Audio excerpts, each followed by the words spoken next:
Having the PVCs on the rooftop has dramatically reduced our electricity bill. 97% of the power we consume is from our solar system.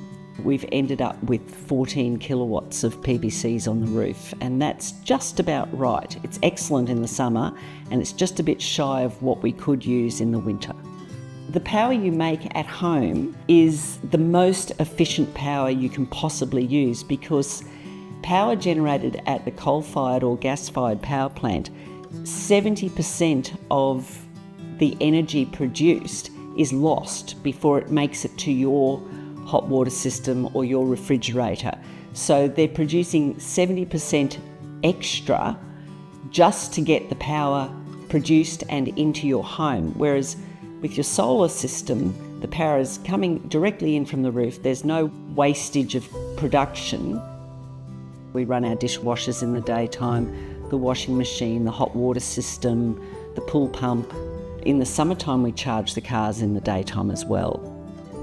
My system is running with a payback period of 8 and a bit years, and that's covering the PVCs on the roof, the battery attached to the house, and the 2 EVs, and our cooking and heating and hot water system are now all electric.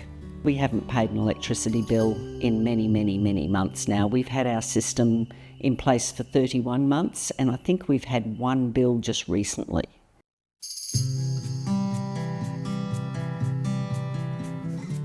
We moved to induction cooking because we were early adopters of solar, particularly interested in energy efficiency, and we're an all-electric household, so wanting to keep up with energy efficient cooking. What really has convinced us about the benefits of induction cooking is how fast it is, that it's a lot cleaner. Just wipe the stove top over and it's done, and it is saving us on our energy bill. And even though we chose to purchase new pots and pans, you don't have to do that. You can actually buy a mat that you put under your pots and pans so that they can be used on induction cooktops.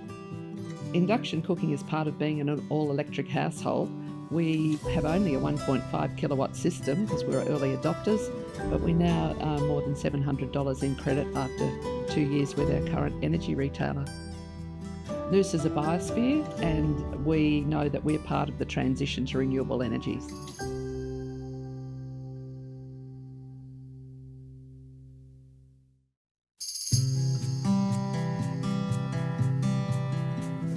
First, I always say to people, start with getting your home insulated and draft-proofed, and that way you've got a base, and then you can add the smallest air conditioning system you possibly can.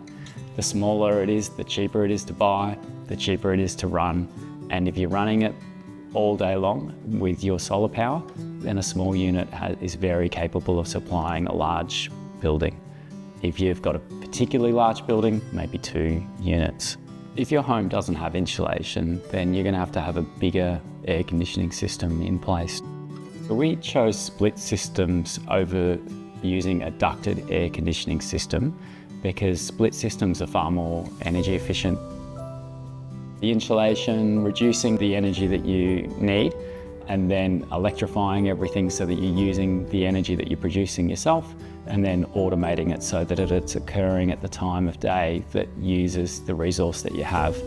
We just wanted to put it in a position that we didn't have to worry about energy anymore. We wanted to be in a position where financially it wasn't a stress, and also knowing, that environmental piece as well. We're only on this earth for a short time, and we've got the ability to either do good or be, live sort of very selfishly.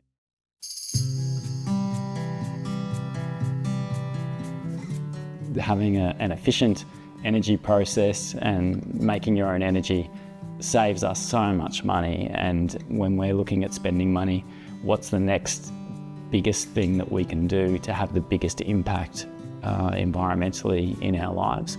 So the hot water system can essentially become a battery for us. By running it in the middle of the day, you're storing energy inside your hot water system that you can then use at any time, night time or in the morning. The simple way of achieving that is putting a simple timer on your hot water system solar systems make the most energy between 10 and 2 p.m. So I'd recommend having the hot water system come on at 10 a.m. and letting it run through to 3 p.m. If you have a family of 2, it probably runs for about an hour when it's on, and then it goes off when the temperature's reached. If you've got a family of 4, it's probably around about 2 hours before it reaches temperature and then switches itself off. If you're making a decision to buy another hot water system, choose one with a big tank. It's a bigger battery. It just means that you don't have to worry about running out of hot water. Here in Queensland, we're in a very unique advantage of having good sunshine. So if you can couple making your own energy with some energy efficient equipment, you can supply energy to your home essentially for free. When you look at these things and you say, so if I could do something that was good for the earth, that also led to a great financial outcome for me personally or my family, would I do it? Of course you would. It's simple.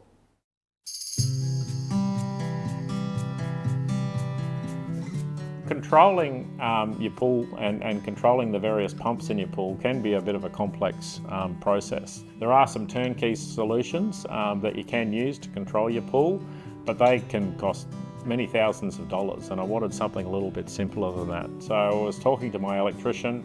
We found some outdoor power sockets that were available from Bunnings, and we could control them remotely.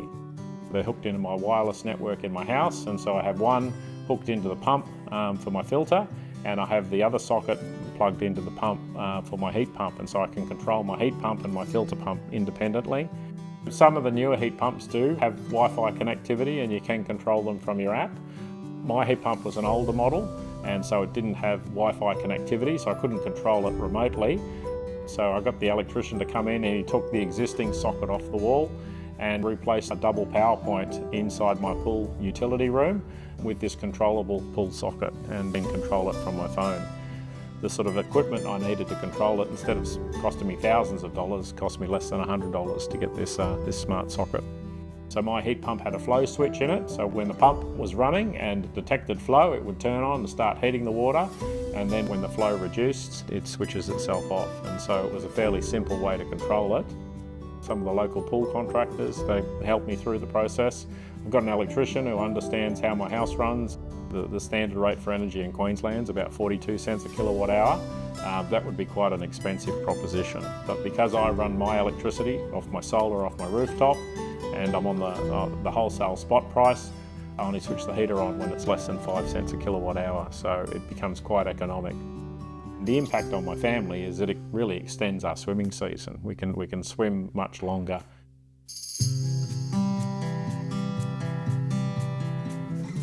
The reason we got into having a home battery was it was something we'd been thinking about and reading about for many years, and I'd been waiting for the right opportunity. We were putting an awful lot back into the grid that we just weren't using, and having to buy power at night. The return for putting it into the grid was not even close to the cost of using it at night time.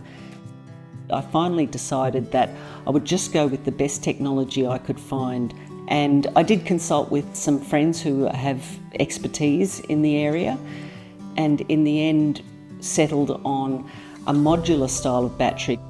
It gave me the flexibility to expand the battery capacity over time. It helped spread out the cost of buying the batteries. Having a battery completely changes your electricity consumption profile. In the summer months, which I count as being 9 months of the year, we just don't use the grid. 97% of the electricity we consume is generated by our system here, and that's because we don't need to use the grid because we have a battery. Oh, I love it. I love the fact that we've got a battery.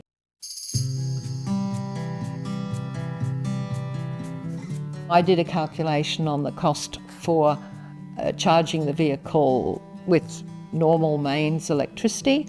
That came out just under $500 for that distance for a year, and it came out at nearly $2,000 for a petrol vehicle. The car was supplied with a charging cable, and it just goes into a normal 3-pin plug. Every EV owner, when they first get their EV, has what they call range anxiety. But there's a wonderful app called PlugShare. You just go on that, look at where you're travelling, the distance between EV charges, and just map it out in that way. The Queensland Government very early set up what they call the electric vehicle superhighway.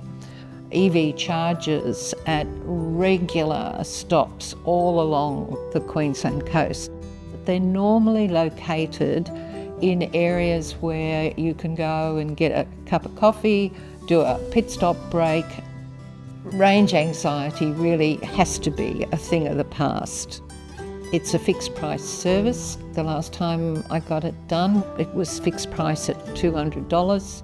The best thing about owning an EV is feeling good about how you're helping the planet.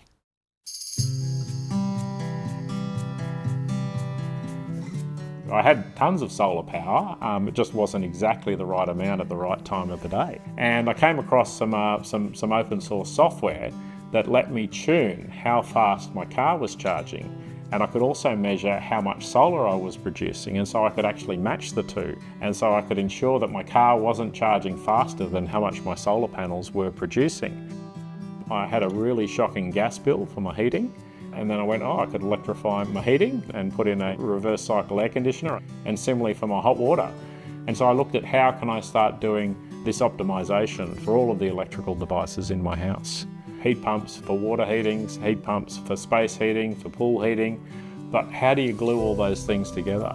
And this is where my monitoring and control solution came in, and it really optimizes it around cost. I wanted to see how far could I take this. It was having efficient devices and using them at exactly the optimal time. There is some complexity installing a household monitoring and control system, and I very much recommend people do it in stages. Start out with a monitoring regime. So you can get things like smart plugs that you can just plug into a wall socket. You might be able to plug your fridge into that, or your dishwasher, or your washing machine, and that'll start giving you an idea around how much energy various devices consume.